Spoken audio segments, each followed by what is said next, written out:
हर इंसान की जिंदगी में कुछ पल ऐसे आते हैं जब सब कुछ रुक सा जाता है, जैसे कोई तूफान आया हो और सब कुछ बहा ले गया हो। ऐसे मौकों पर कुछ लोग टूट जाते हैं, तो कुछ लोग उस तूफान की लहरों पर सवार होकर आगे बढ़ते हैं। बातनी हैमिल्टन की कहानी ऐसी ही एक लड़की की है, जिसने अपनी सबसे बड़ी कमजोरी को अपनी सबसे बड़ी ताकत बना लिया। बातनी हैमिल्टन का जन्म 2 अगस्त 1990 को हवाई के काउई द्वीप में हुआ था। समुद्र उनकी जिंदगी का हिस्सा था, जैसे उनकी रगों में बहने वाली धारा। उनके परिवार को भी सर्फिंग का जबरदस्त शौक था। वह बहुत कम उम्र से ही समुद्र के साथ खेलने लगी थी। 3 साल की उम्र में बातनी ने पहली बार सर्फिंग बोर्ड पर खड़े होकर लहरों को छूना शुरू किया। उनकी माँ और पिता ने हमेशा उनका उत्साह बढ़ाया और वे अपने बच्चे को समुद्र के करीब रखना चाहते थे। स्कूल में भी जब मौका मिलता, वह दोस्तों के साथ समुद्र पर जाकर अभ्यास करती थी। उनका बढ़ते हुए जोश और खुशी देखकर सभी उनके प्रशंसक बन गए। जब बातनी की उम्र 9 साल हुई, उन्होंने पहली बार सर्फिंग प्रतियोगिता में हिस्सा लिया। अपनी मेहनत और हुनर के दम पर उन्होंने इस खेल में लगातार प्रगति की।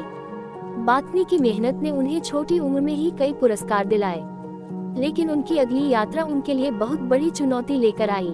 एक दिन 31 अक्टूबर 2003 को बातनी समुद्र में अपना दिन बिता रही थी। उन्हें नहीं पता था कि उनकी जिंदगी हमेशा के लिए बदल जाएगी। जब वह अपनी सर्फिंग बोर्ड पर लहरों का मजा ले रही थी, एक बड़ा शार्क उनके पास आया और उनके बाएं हाथ को काट लिया। इस घटना ने बातनी को घायल कर दिया, लेकिन उन्होंने हार नहीं मानी। जब उन्होंने अस्पताल में पाया कि उनका हाथ नहीं है, तो उनके मन में डर और दुख के साथ एक अद्भुत हिम्मत जागी। बातनी ने फैसला किया कि वे फिर से समुद्र में जाएंगी और अपनी जिंदगी जीतेंगी। बातनी ने अपनी रिकवरी में कई महीने लगाए। उन्होंने मानसिक रूप से खुद को तैयार किया कि हालांकि उनका हाथ नहीं है, लेकिन वे अपने सपनों के पीछे कभी नहीं हटेंगी। इस दौरान उनके परिवार और दोस्तों ने उनका पूरा समर्थन किया। उनके माता पिता ने उनके मन को बल दिया और दिल को हौसला दिया। ऐसी सहायक समुदाय ने उन्हें हिम्मत दी कि वे आज जहां हैं, वह सिर्फ और सिर्फ उनके हौसले का नतीजा है। कई महीनों बाद बातनी ने फिर से अपनी सर्फिंग बोर्ड पर पैर रखा। हौसले और अटूट धैर्य के साथ बातनी ने फिर से प्रतियोगिताओं में हिस्सा लेना शुरू किया।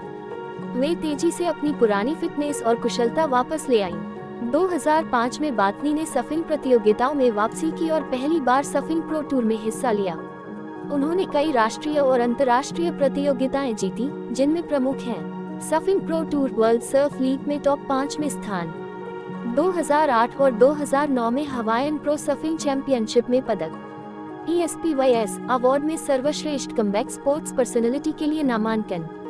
बातनी दुनिया की पहली महिला सर्फर बनी, जिन्होंने एक हाथ के साथ इस खेल में उच्चतम स्तर पर प्रतिस्पर्धा की और जीत हासिल की।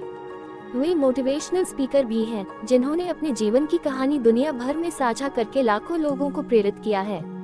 उनकी कहानी पूरी दुनिया में प्रेरणा बन गई।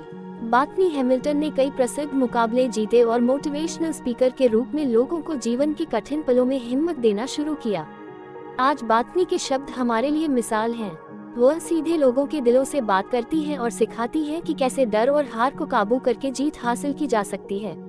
उनके द्वारा सिखाए गए जीवन के सबक हमें बताते हैं कि कभी भी अपना हौसला न खोएं और हमेशा अपने सपनों के पीछे लगे रहें।